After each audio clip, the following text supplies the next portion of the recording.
La rentrée académique 2019-2020, les offres de formation universitaire, l'érection de nouvelles universités, l'actualité nationale sont autant de sujets à l'ordre du jour du traditionnel point de presse du gouvernement qui reprend de service. On fait le point complet des échanges entre le ministre de l'Enseignement supérieur, de la Recherche scientifique et de l'Innovation et les journalistes avec Caroline Ouari.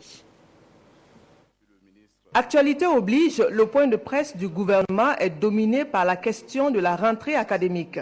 Sous sa double casquette de ministre des Enseignements supérieurs et prof d'université, le professeur Maïga dresse l'État dans les universités publiques du Burkina. On a quand même fait transformer les 3 centres universitaires qui étaient là, ont été érigés en universités pleines. Il s'agit donc de Waïgouya, de Dédougou et de Fadangourma.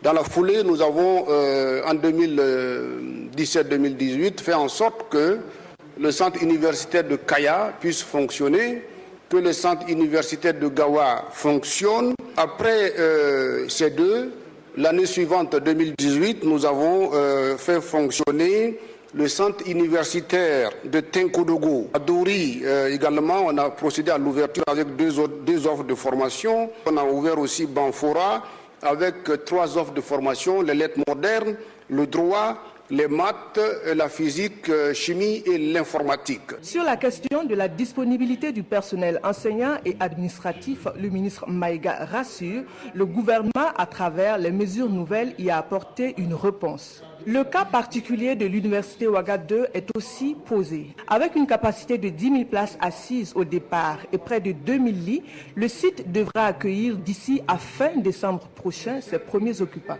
Les questions d'actualité adressées au ministre de la Communication tournent autour de la situation sécuritaire. Les attaques contre les populations dans le BAM ont déplacé 19 000 personnes pour lesquelles le gouvernement a pris des mesures. L'état de la gouvernance et précisément de la corruption par le RENDLAC est aussi des sujets du point avec la presse. Pour le gouvernement, dans la lutte contre la corruption, c'est une obligation et c'est un élément que nous mettons en forte ligne de notre action. Je voudrais d'ailleurs dire qu'en ce qui concerne ce cas de malversation constatée à la trésorerie régionale des Hauts-Bassins qui alimentait vos colonnes, il faut savoir que très tôt, une plainte a été déposée contre 2 agents de cette trésorerie qui avaient été donc déférés donc au niveau de la prison d'arrêt et de correction de Bobo-Dioulasso et que l'un d'entre eux a été libéré sous caution par la justice. La grève annoncée dans le secteur du transport aérien avec pour point clé la reprise de l'aéroport de Doncin par un privé de nationalité française est aussi à l'ordre du jour. Et toujours sur la question de la grogne sociale, le cas dans les hôpitaux et dans les médias publics est revenu. Nous discutons, et je dois rappeler que nous avons quasiment trouvé un terrain d'entente. Les médias publics sont d'accord en principe sur la dérogation que ils attendent le projet de décret que nous allons les transmettre, qui est la preuve de notre bonne foi.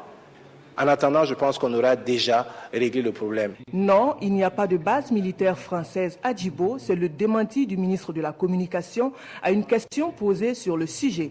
Et le ministre de poursuivre, il s'est personnellement renseigné.